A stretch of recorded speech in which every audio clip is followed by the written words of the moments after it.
Welcome to episode 10 of the Boot Nerds podcast. I'm here with my friend JayMike. How's it going, buddy? Oh, it's good, guys. All good on my end. Hopefully the same with you. I guess you're cold as usual. I'm cold. It's still winter here. It's not supposed to be winter anymore, but it still is for some reason. Canada.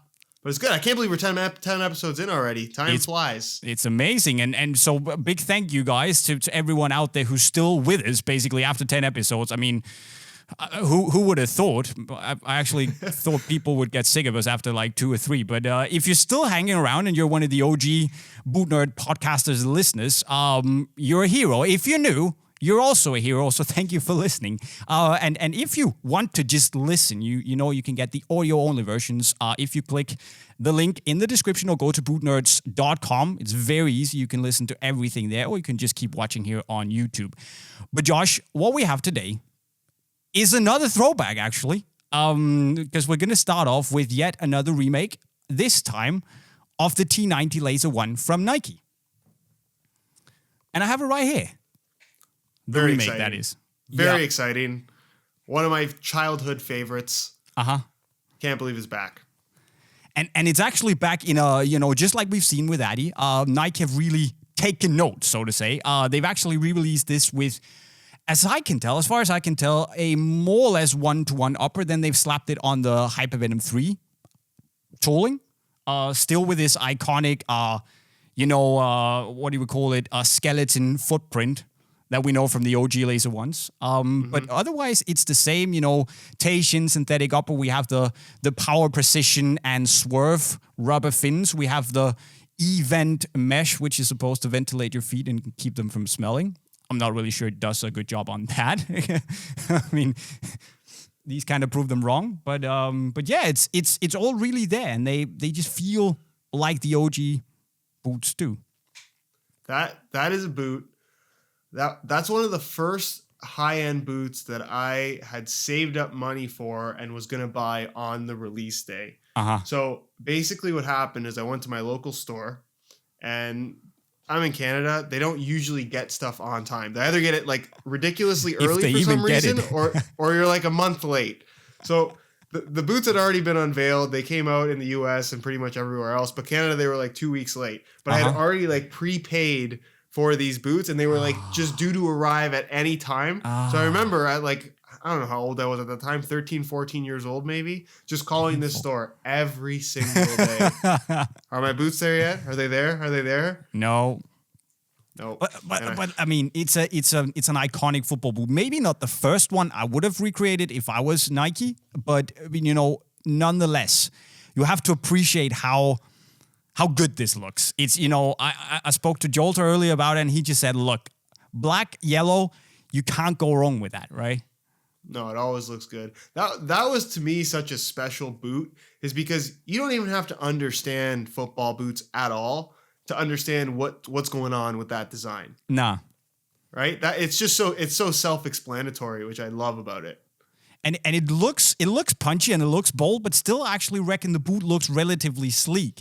In this colorway and it specifically, especially in the white and black, version that was also there on release. I think it was yellow and black and white, right? Yes. Yeah, there was the white upper with the black was at launch, but I think that was the one you could get with a kangaroo leather upper as well. It also came with kangaroo, and a gold swoosh, right? Yeah, there was a few. Yeah, the launches were a little bit different back then, but the yellow was the main one that you saw a lot of the pros wearing. Although I think Rooney wore the white ones a lot. Rooney wore the white ones. Gattuso also wore the white ones. You remember these commercials they did with the Dirty Sanchez boys, where they basically they put it where you wanted to. Fantastic. The Wayne Rooney commercial. It was that was some good stuff. We actually, I don't know if you've probably seen the video by now, but we've tried to recreate the Rooney target practice video where we go up, he paints on a GoPro, and it paints a circle, and then just juggles the ball and hits it first try. And of course, I did it first try because of the boots. Wink, wink. So that's pretty iconic boot here. They even took their time to actually put a Nike Zoom unit in the heel, which is pretty cool. That is actually that's a very cool attention to detail. Even the insole has the little kind of like pillowy ridges. Oh yeah, Hey, that's really cool. I haven't seen the boots in person yet, but that's actually very true to the original. That's but pretty awesome. you have the original, right? I do have the actually. It's right behind me. Let me just grab it real quick. Oh, this is beautiful. This is why we're boot nerds. We have basically just every boot we're going to talk about at hand at any point. See, there we go. Yeah, I have it right here, so it's very close. Still has the little kind of skeleton foot on the bottom, which I always thought was super cool as a kid. So cool. This is just, you know what? This still looks, if this came out today as the Phantom Venom, like this still looks perfectly modern. Like there's nothing about this that looks old. Nah, it's just it's for me it's a little bit bulky. Obviously, it's not as bulky as the OG because of the tooling. So it's a little bit more how should we say it? It's a little bit more nimble, a little bit more anatomically shaped. It's not just like a flat toe box as it was back in the day. But I actually reckon, it looks solid and punchy and 2007-ish, but it actually feels really modern, light, comfortable, nice grip on the ball. It's not stiff. It's not too plasticky. I'm actually going to rock these at training tonight because I like them so much. Oh, yeah, they're really cool. It's a little different because they used to do the zoom unit directly on the heel rather than attached to the insole. It was like a separate thing, which is pretty much how they always did it. But you know what? Just speaking on the zoom unit, I've had a lot of questions asking why Nike got away from that because it seems like a good idea, but I mean, having tried so many of the zoom models that Nike put out, I can't say that it was ever something that it was super noticeable. Exactly, and it's just like with the boost on the Predator. It's nice that it's there, and when you're consciously looking for it, and stepping back on your heel and trying to really feel, okay, is there a little bit of bounce? You can feel there's the bounce, but it's not noticeable in a match, right? You don't really feel that big of a difference. Because I think it's a fair question when people ask why insoles have not been like, that seems like the one thing that really hasn't seen a big technological jump. Underfoot cushioning, and obviously some brands have tried it. Under Armour has a couple that I think are kind of standouts over the years. Yeah. But I think the reason why brands have not done too much in regards to insole tech is because it's kind of hard to promote that. I don't think too many people are going to get excited about fancy insoles. Nah, look at Nike with their Nike Grip insole technology. I mean, but the funny thing is, I've worn so many of the modern Nike boots that I've just kind of gotten, used to the Nike Grip being there. And this is so smooth and so slippery. It's ridiculous. Like my foot is literally just sliding around inside. I really have to pull the laces tight to actually, get a secure lockdown in these. That's one of the things where really it stands out how far boots have actually come since this. And with that said, I mean, again, I totally rock it. It's a little bit too wide for me, but other than that, I'm down. Yeah, no, I like it. This was, out of all the T90 lasers, this was probably the most refined design. Because Laser 2 was like shaped like a square. Laser 3 was good, but it was kind of just like a tank. I don't know. It was a little bit, it was a little bit too much. And then Laser 4 was a refinement of the Laser 3, but at that point, I don't know. I don't think that the Laser 4 is as special as the first 3 were. I agree, but the funny thing is that now with the Phantom Venoms, they kind of brought back the Laser 4 feel with the fins, and now they're bringing out this remake. Obviously, it kind of probably has to do with the Phantom Venoms coming out and the shot shield striking fins boots coming back. But it just seems a little weird that they're inspired by the Laser Force, and then they bring out this gem that's even better looking. Yeah, I'm not mad at them. You know what? Me neither. But I'm excited to hear what you think when you actually get both of the boots in hand. Because just like looking at your screen here, it seems like there aren't too many differences on the upper. On the insole, there were a couple of differences I saw. There are no parts up here. Yeah, there's only Jay. Where did they make these? These are made in Bosnia. Okay. Because this one, my pair is made in Italy, but Yeah, they usually keep the limited stuff in Bosnia or Italy for some reason. Yeah. But I mean, I've worn this once, twice, Mm-hmm. duration of like 5 or 6 hours for the mini review we did. And look at this. Yeah. Like it's so soft. I mean, this was, if I don't remember, if I'm not mistaken, this was one of the first boots to feature the Tajin upper alongside the Vapor 3s, right? I think so. I don't think too many boots ended up having it. Although, again, people hear Tajin synthetic and they automatically assume mercurial. Tajin synthetic is just the specific type of material, but the way that they can actually make it super thin or more padded will completely change from model to model. Yeah, actually, the Tajin name is the factory, the brand that makes the synthetics. So it's like saying Nike Mercurial. It's just saying like Nike boots. So what they use on the Vapor is called OLM, and then some number depending on which generation it is. And I'm not really sure what they call this, but it's soft and it's extremely comfortable. So there you go. I like it. Cool. You're gonna rock it. Oh yeah, that's definitely one that I'll try to get a couple pairs of. Hopefully. Well, you need to be fast, obviously, because there are only 2,000 pairs out there. So if you want them and there's still any left, you should try your luck. You can also, of course, always go to unisportstore.com, see if we have any pairs left. And if we do, hurry, get them, because I don't think they're gonna sit around for too long. No, I think those are gonna be gone. Sooner rather than later, that's for sure. Yeah, and I'm definitely gonna put these on the shelf in my collection after I've worn them tonight. That is. And speaking of collections, Joss, we had this question that said, which of you has got the biggest boot collection and how much is it worth? And I think I know the answer, and I don't think it flatters me, but it's still it's a pretty interesting topic, right? Sure. Yeah. I mean, I don't think there's too many people in the world that have collections quite as large as we do. I know a couple, but you're right. Yeah, it's not too many. Nah. But, we have some of the big Instagram collectors out there. I'm pretty sure you all know of, Joe Seaborn, Chris Kemp, the Pret Collective. There's Derek in Qatar. There's some of the Thai guys. Sufat Noonan, he's called on Instagram. So many big collectors out there. So yeah. But I think we can't beat those guys. But you can probably get pretty close. I don't know. Like when I decided I was going to start collecting, I really kind of just got the boots that I really wanted. Yeah. I was never I think a lot of the collectors you mentioned, they're like almost like completionists and like, I've got the Laser 1 and I need the Laser 1 in every single colorway that has ever existed. Yeah. I just have the yellow pair because that's the pair that I had as a kid.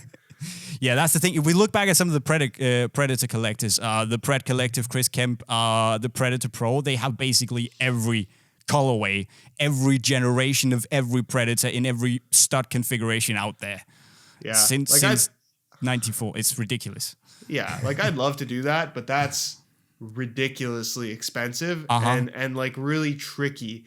I would say a good 99% of my collection, the boots are actually in my size. And I kind of made that a point as well, that I wanted to be able to, obviously I didn't buy all these older boots to play in them.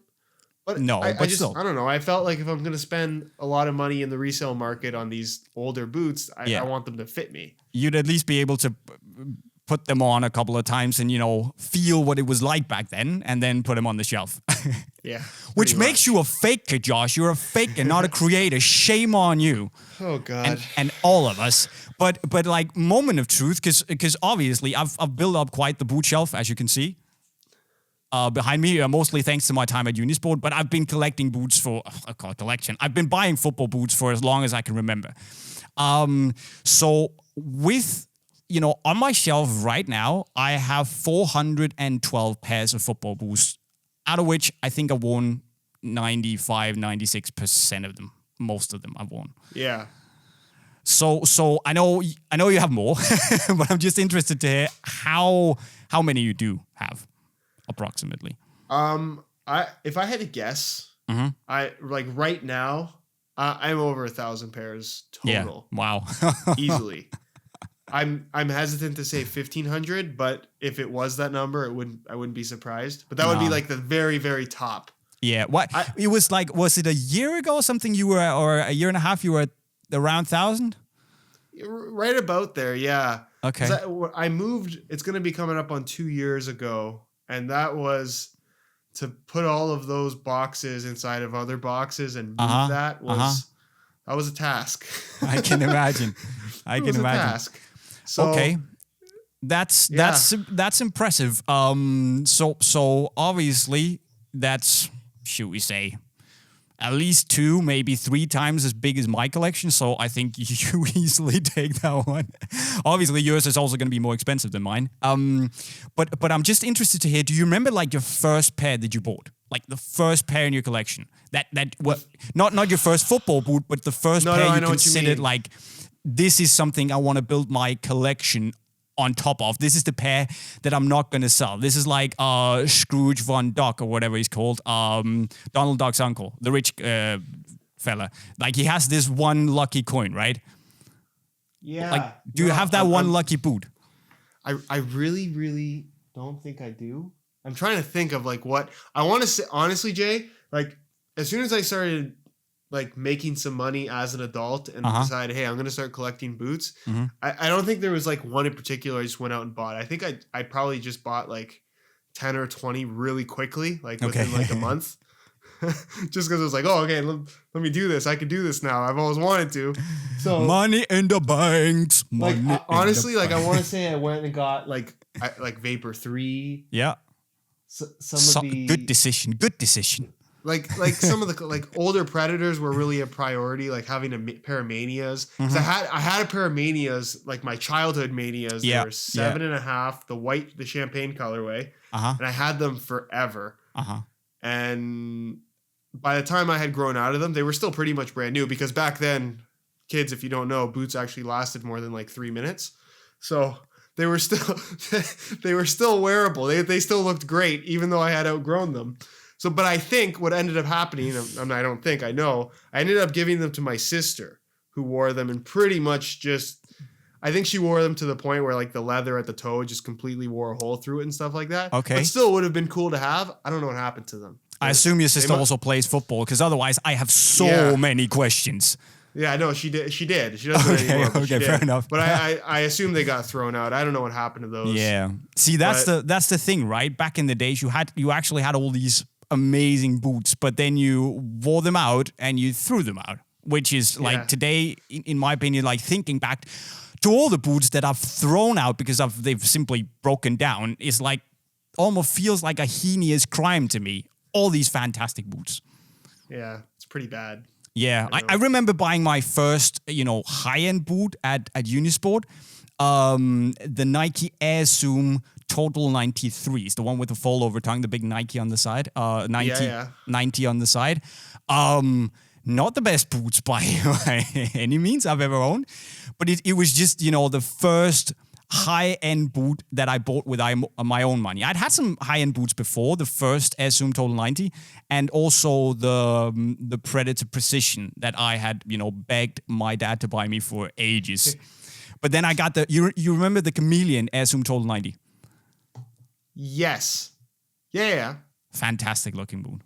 That was my first high-end boot back then. That was your first high-end boot. Yeah. The Manias were mine. The first high-end boots. But I'm also a little older, so that kind of makes sense. Yeah. But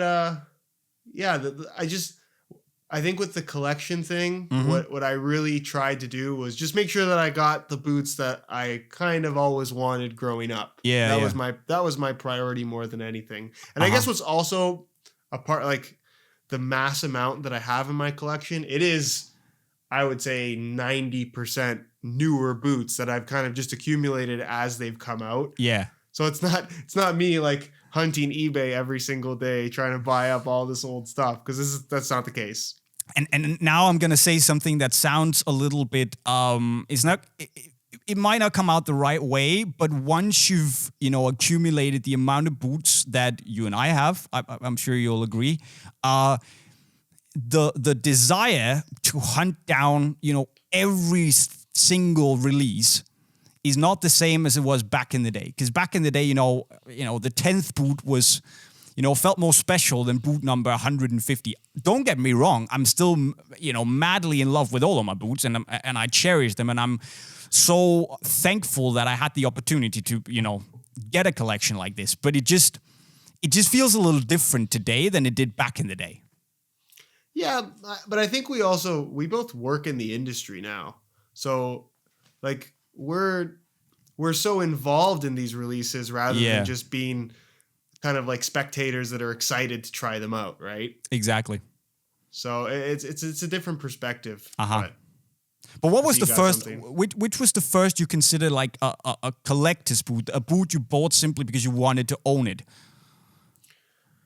Well, I can tell you the boot that I spent way too much money on, and that was the Black History Month Superfly 4. Ooh, yeah. That I spent, it was like $600. Oh, resale? Yeah, I had to buy them resale. I don't know. Maybe I know we've never talked about this. Do you know how many pairs of those they actually made? I have no idea. Because like the little bit of research that I've done, like I don't think they made more than 100 pairs. If not less than that. Because even when they came, like now, as an example, when a limited shoe comes out that's really, really popular, you go on eBay and you find half of them being resold. Yeah. When the BHM Superfly 4 came out, the next day, I missed out on the release because they came out of nowhere. I'm like, okay, let me go on eBay and see how much people want for these things. There was only 2 or 3 pairs for sale. And I'm like, there's no way that everyone who bought them actually wanted them. True. Because it's a big resale game.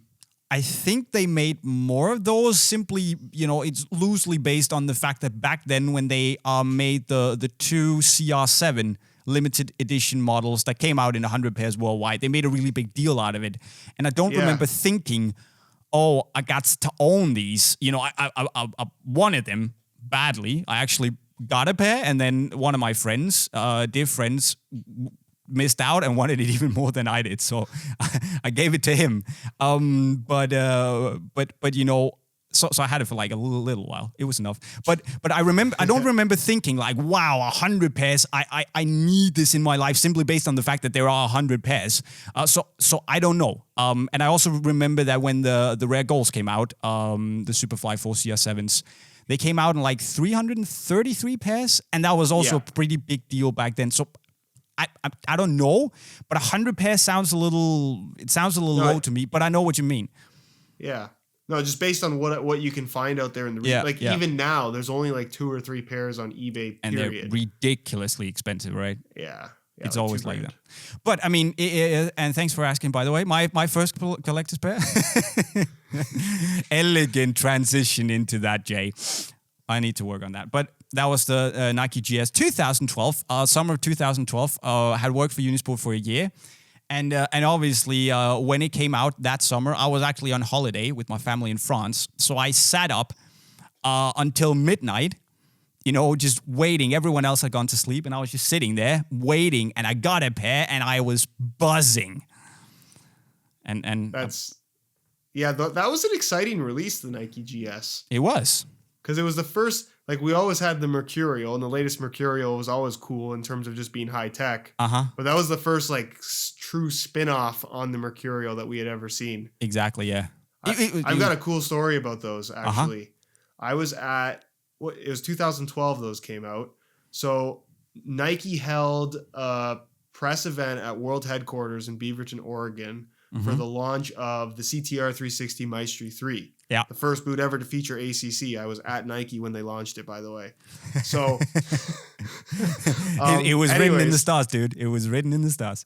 Anyways, as you walk into the main entrance there, and this is a long time ago, I'm sure it's very different now, but they had these little kind of I don't even know, little stands with the glass case at the top. Yeah. And they had different, the latest shoes within the brand. And one of them was the Nike GS. Sure. That I don't even know if it was unveiled at that point yet. But they had it in this thing, and I remember taking a video of it. It's probably on my YouTube channel somewhere if you go in the old videos. But it's it's got the marking on the heel for the GS where it's however many out of 2012. Yes. It's right here. The pair they had there, I don't know if they were samples or if they were like pre-production, but it was marked 0000 out of 0000. No. I don't know. I thought that was the coolest thing in the world. Wow. Try to get your hands on those. Yeah, I know. Those are the ones to have. Yeah, but apparently these were some of the most terrible boots you'd ever worn, right? Yeah, they're not great. But some of the most beautiful football boots to ever be made, in my opinion. Oh, I really think they look great. Yeah, for sure. But let me get back on track here, because you know, people also wanted to know how much is your collection actually worth. Now, if you don't know how many pairs you have, it's a little bit difficult to, you know, calculate. What would you, you know, roughly estimate it to be worth? This is a tough thing because I think if you're an aspiring collector, rule number 1, don't collect boots thinking that it's a good investment because no. right? Don't think I'm going to spend $10,000 on football boots in 1 month, and then I'm going to sell it for 20 because it's not going to happen. No. Sorry to tell you. Yeah. So from an investment perspective, it's a horrendous investment, yeah, to say the least. So let's say the average price across the board is $200 per pair. Oh, that so low. If you had, okay. Well, let's say, right? Yeah. Okay. I guess the football boots have gotten more expensive now, right? True. Yeah. But in general, because not all of them are going to be super valuable and worth the retail price at all. Yes. Well, if that was 1,000 pairs at $200 each, which you're probably impossible to sell them all for $200 a piece. Yeah. That works out to what? $200,000. Yeah. Quick maths and all. Yeah. Yeah. I kind of, you know, I also did some maths, and, you know, 2 + 2 is 4. You know, now I just basically looked at all the models I had and thought, okay, I have a lot at $300 ish or €300. I also have a lot that are below, so I kind of figured that the average, you know, retail price for my boots would be somewhere between €240, €250. Okay. So, and you know, what would that be in dollars? $220? Right around the same. Right around the same. Okay. So let's say $250. Let me just do some quick maths and ting here on my calculator. That would be $103,000. A retail price. Obviously, again, as you say, you can't sell them because, especially also, I've worn them. They're size midget, size 40. So, but you know, retail price. That's a ton of money. I was surprised. Yeah, it's a lot when you actually kind of like break it down when it's accumulated to that size, and you're like, oh my god, really? Yeah. That's the number? Yeah. What's wrong with me? Oh yeah, I have thought that a lot, and also been asked by my girlfriend a lot. What is going on with you? Can't help it, babe. Sorry, that's the way. No, it's just how it is, right? Yeah. So, what out of your entire collection? I guess it has nothing to do with your collection. What's the one pair that you don't have that you really want? The Mercurial SL.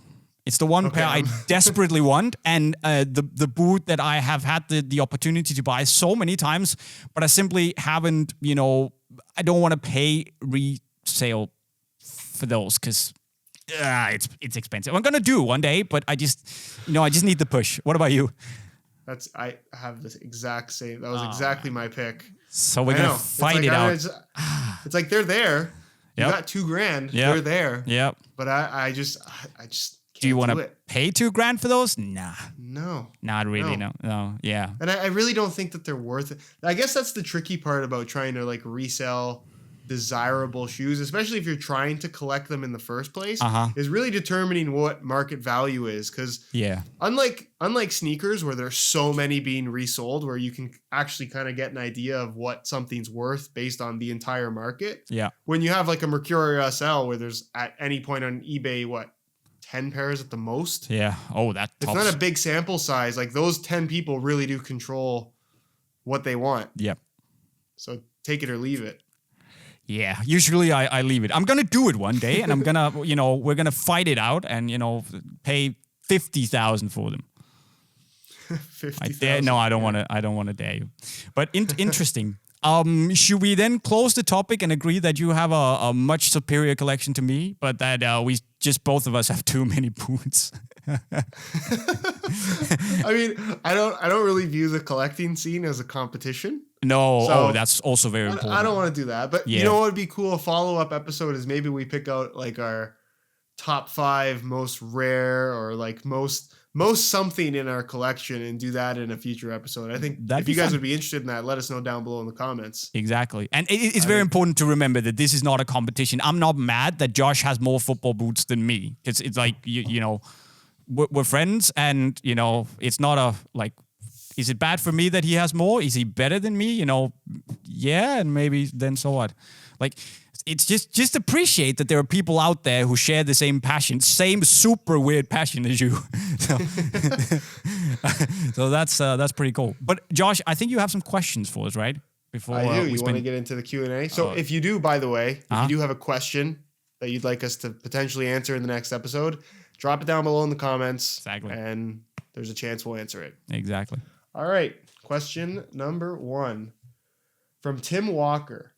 What's the next big thing for the mercurial in the future? Because people are going to get bored.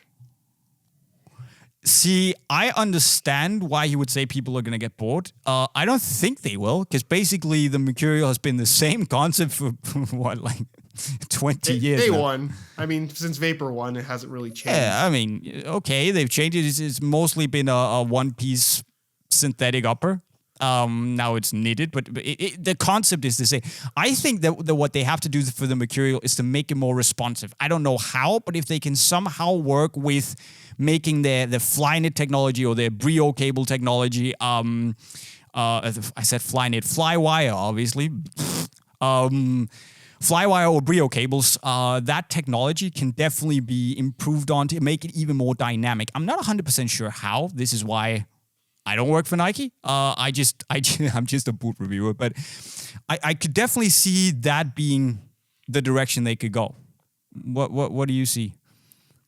I mean, I think the one thing Nike has done well over the years is introduce something new from a tech perspective that gains enough interest to maintain the popularity of the line. Sure. I think in the football boot industry period, the mercurial line is probably the one that will never die. Mm-hmm. And Nike made a very solid effort at killing the mercurial line going back, 10, 12 years? Like, come on. Superfly 1, 2, 3, very cool boots, but absolutely brutal. And then the vapors that went along with those were more or less afterthoughts in the grand scheme of things, right? Yeah. If that stretch of 6 years didn't kill the line, like, I don't think anything. And then Vapor 3 and 4, basically, you had to bleed it out in order to wear those things. Oh yeah. But that was the deal with the vapors back in the day. I mean, people would just completely, you know, they just bought them. They just wore it. I mean, ourselves included, right? I think it's a good question. I think it will definitely have to be something along the lines of responsiveness and working with the foot. Because now we have the anatomical plate that's very nice. We have the upper that's very nice. Weight is at a good point. It's not too light. It's got some stability to it as well. So it's going to be exciting to see how they take it to the next level. Yeah. It's really tough to predict. Because I would have never guessed that the Vapor would be full Flyknit this time around. No.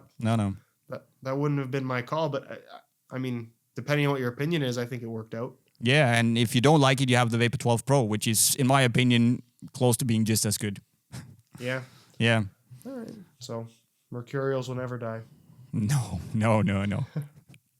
David Alvarez asks, is there a way to waterproof knitted uppers? Now, I don't know about you, but I get this question so much. And it's not just in regards to knitted uppers, but just waterproof football boots in general. Jay, do they exist? No, they don't. I mean, you can technically spray stuff on it. I mean, all these sneaker protective sprays, Crep Select and all that stuff. Crep Protect is called. My English today is horrible. Sorry, guys. Crep Protect also, I mean, it works.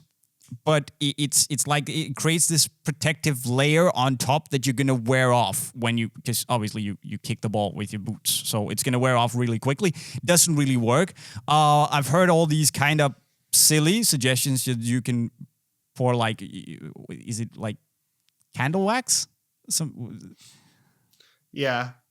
Like you can also you melt it into the upper. Yeah, don't do that. You can't, I mean, I wouldn't recommend doing that either. The problem with waterproof football boots is the water will pretty much find a way to get inside your boots. Yeah. Like if your main goal is for your boots to not get wet, it's just not possible. Because even if there's no rain, your feet are going to sweat and the boots are going to get wet. And that's the thing. That's the thing. When you wear a normal raincoat, like one of these cheap raincoats, that they will keep the water out, right? But they're also really uncomfortable to wear because all your body sweat and all the humidity is going to stay inside. So if water can't get in, well, it also won't be able to get out, and your feet are going to get really smelly, really slippery, and it's not going to be very nice. So, I mean, you could probably do it, but I would, there's a reason they haven't made them completely waterproof, because they could. It's not a good idea.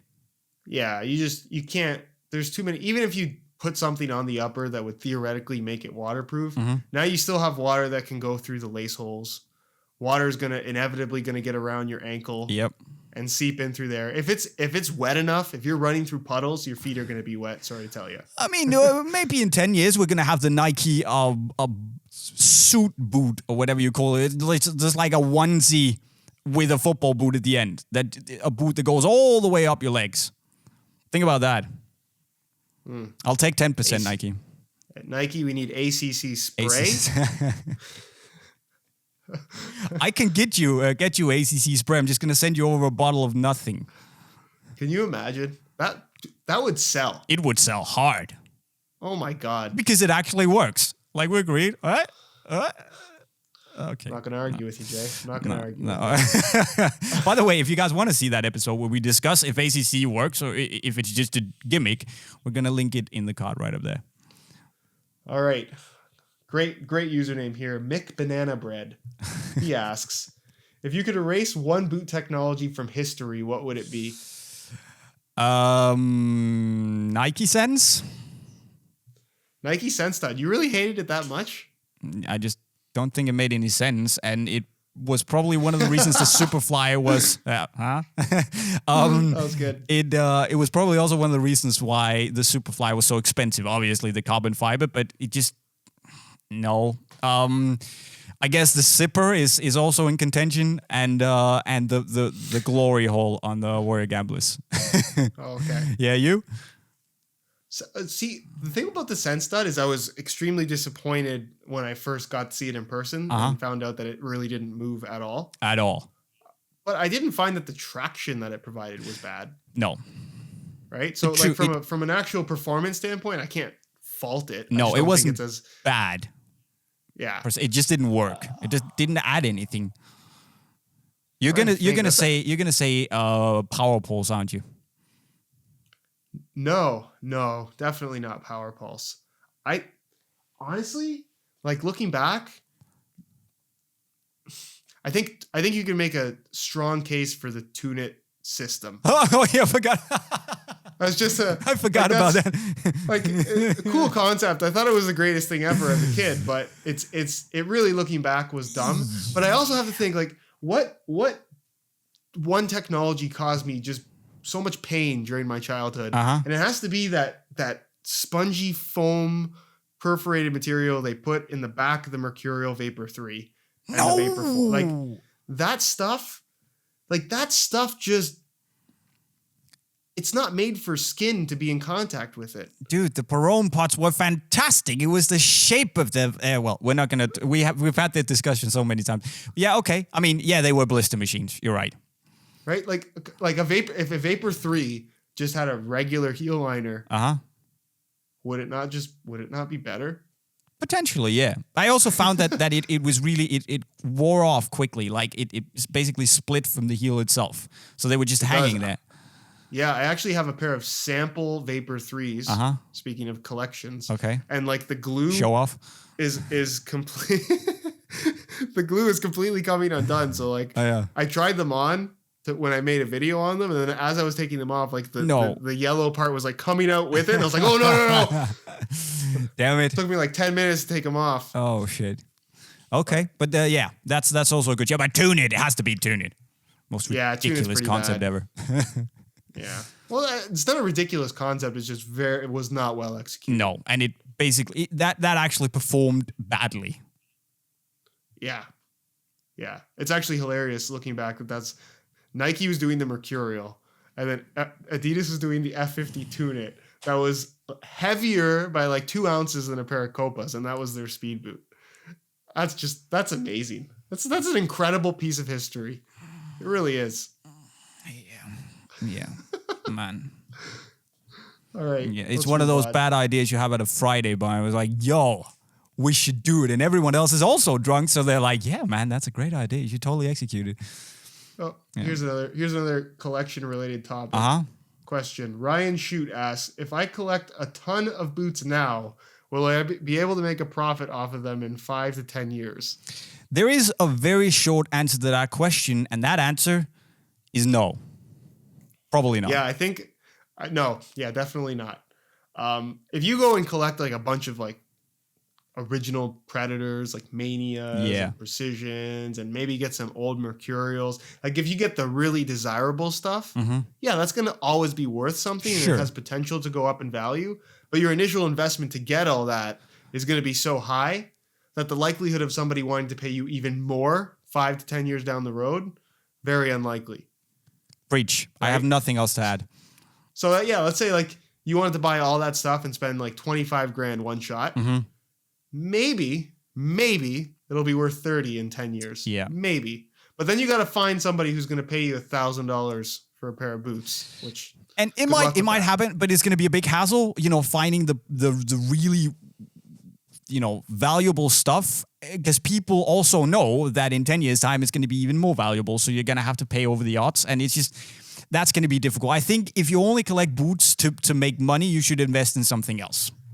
I guess something that's worth adding to starting a collection now versus like when I did about 6-7 years ago, it was kind of before channels like ours existed and there was very little information online. Yeah. So when I was starting collecting boots and like went back and found the ones I really wanted, I found that a lot of people that had these boots on eBay didn't necessarily know what they had. No, exactly.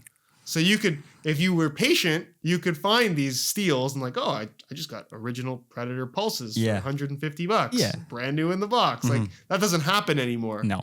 Everyone knows what they have now just because it's so easy to just Google it. So true. Yeah, it's a different situation. Yeah, I would say no. Invest in something else, honestly. Yeah. You gotta love boots to spend money on it. Okay. We got another question from B. Avendano. He asked, what do you guys think of Ozil wearing a Zidane Gold Predator, the Zidane Gold Predator remakes in the Europa League? Have you ever seen players wear remake in a competitive match? Yes, I thought it was awesome. Finally there was someone actually rocking the remakes on the big stage, some of the big Addy assets. We saw Pogba, I think it was in 14, he was rocking the accelerators from the Revenge pack. Back when he hadn't joined Adidas yet, I think. But yeah, you're right. He did wear. Didn't he wear the most recent black and red accelerator remake too? Am I wrong? I don't think he did. That no? Must have. Maybe I'm thinking of the old, like back to 2014. Yeah, probably. I'm not 100% sure, but I don't think he ever wore them. I don't think anyone, bar Kasper Schmeichel, wore the accelerator remakes that I've seen on the biggest level, highest level. But I thought it was great. What were your thoughts on it? I think that's cool. I mean, it goes to show how some players, they just play and what's on their feet doesn't really matter. He took off the tongue though. Like, yeah, well, no, I think he probably cut it off actually. Yeah. But I just think it's so interesting that like basically on a whim, on such short notice, he would go from wearing something like a Predator 19 Plus, which is basically a thin sock, to this bulky, chunky, covered in rubber. Yeah, like that's kind of cool. Yeah, I admire that. Yeah, I agree. I definitely agree. And yeah, I think it's Pogba was probably my best example of someone high profile who's worn remakes, I'd say. Yeah, we just don't see a lot of big names doing that kind of stuff because the big names are being paid so much money to wear the new stuff. So who should wear these? I assume Kane's going to wear them. Seems like it would make sense. I hope Rooney wears them. He better wear them. That would probably also happen because he has gone back to, was it his Laser 2s he went back to at some point? Yeah, he had a little stint wearing those. I'm not sure. Is he wearing Venoms now? I don't even know. Me neither. I just saw a highlight clip of him scoring a hat trick, and I for some reason did not take note of what boots he was wearing. I haven't paid attention to him in the last couple of months since the Venom came out. Sorry, Wayne, but yeah, I actually don't know. We need to check up on that. Someone can tell us in the comments. I'm pretty sure. But yeah, Kane is a good shout. Pretty good shout. Yeah, Rashford maybe. I think, yeah, Rashford's not the type. I wanted to see Verratti in them.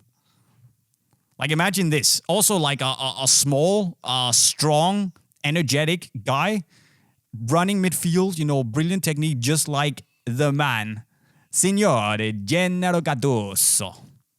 Well, you had so many guys. Like, there was a lot of guys in T90s because back then it was just T90 Mercurial Tiempo. There was no fourth line. Figo rocking these. Yeah, like Iniesta used to wear T90s. True, yeah. Right? Man, they had everyone.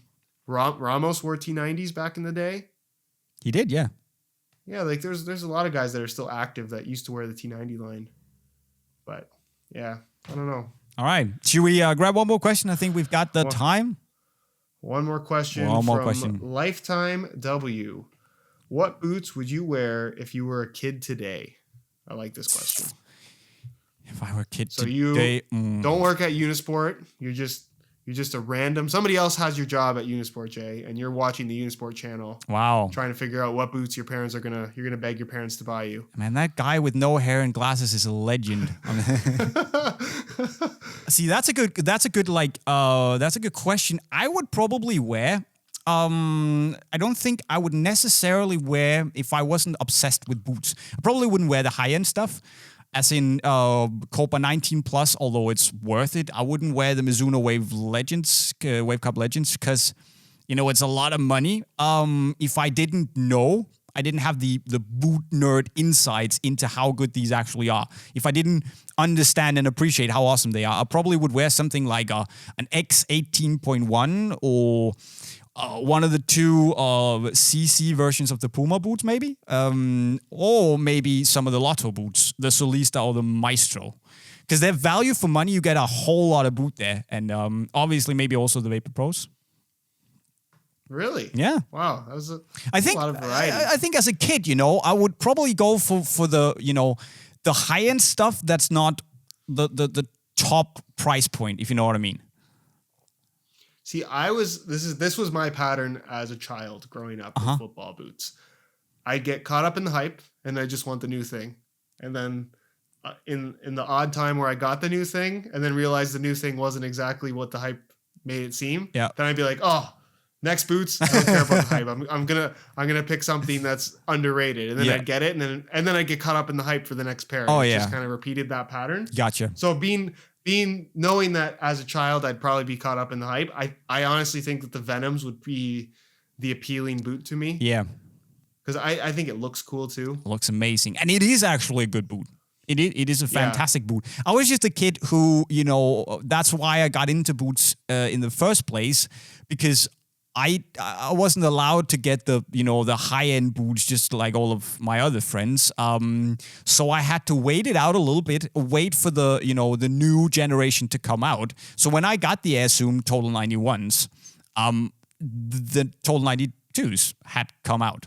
So it was an old generation. So I got the boots. So I had to really understand and talk my dad into buying them for me. Why they were so good. So that's basically what. Yeah. It's a hard question, though, because we grew up in such a different era. Absolutely. Like we grew up at a time where, like, it was cool to have Lotto or Diodora. Yeah.